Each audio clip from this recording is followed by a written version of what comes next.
just yet, but that's kind of the point. See what does jump out before you even know the details. Then we're going to dive through some of this. And the first maybe 15 slides, I'm going to fly through faster than you're comfortable with because it's anatomy.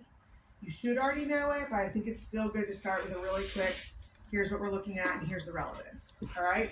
And then that's kind of where we're starting. Okay, so I'm going to start with my who, what, and why. But I'm going to wash my hands before I start touching Kat. So, Kat, my name is Christy. I'm a physical therapist, and I'm here to take a look at your shoulder today. Okay? I understand you've been having some pain in your shoulder, and so what I want to look at today first is some of the mechanics, and that's kind of how your shoulder and your shoulder blade work together. Okay. Okay. Once we figure that out, I'll be able to see if that's part of what's causing your pain. Okay. Who I am, what we're doing today, why, connecting it back to your problem. That's it. Okay. So I'm just gonna look at your posture first. So when I look here, that's pretty darn perfect, but I do see forward shoulders. My hands are really cold. Can you face that well? I can see. So when you do that, if you want to see like the degree, put your fingers on the acromion, and they shouldn't be straight out to the side. They should be angled forward just a little bit, but she's kind of angled forward a good amount, and most all of you will be, so that's pretty typical. So that's just one thing I kind of take a look at. I don't see anything crazy with a drop off, little forward head, not a lot even.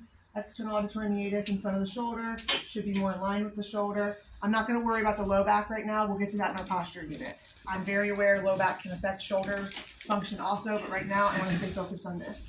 Can you turn your back to everybody, please? And then for now, I'm going to squat down here so I can see. Let's just do right shoulder. Can you just raise your right arm overhead, however you would like? And then come back down. Okay, and then go a little slower for us. And then back down. Okay, one more time.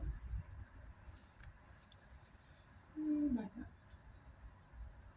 Did anybody notice anything at all yet? I can't help but analyze while she's there. The only thing I noticed I'll point out and have her do it again so you can see is on the eccentric, her shoulder blade pops a little bit at the top. So everything looks pretty nice and smooth and contoured, and as she comes down, she gets like a really brief wing at the top of her shoulder blade. Okay, so do that again on that side. Looks good there. She comes down, little pop, and then it's back in. Now, if you're further away, you may not be able to see that. We definitely have some tipping down here, which we'll talk about later. You guys don't look right there. Okay. So it kind of wings out at the very end a little bit there. So we would think, again, we'll get into that in our posture unit also, but we're just looking at the mechanics right now. I see a little something with the shoulder blade also, but nothing critical. So we're going to try the other side. Can you do left side, please?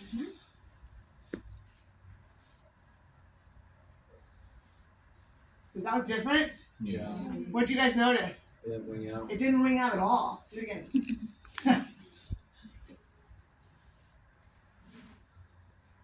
Okay, and one last time. Yeah, we don't have that kind of give in there. Okay, now can you do both together?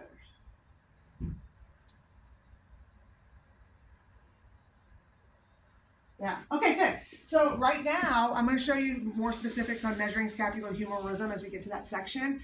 But right now, as you look at each other, that's kind of what I want you to look at. Look at overall posture, front, side, and back.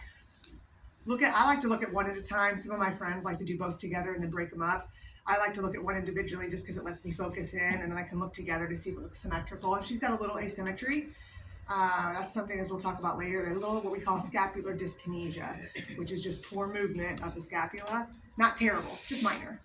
Okay, so what we're going to do this time is we're going to count out in eight, count out by 8, to put you in a group of 3, and there will be one group of 4.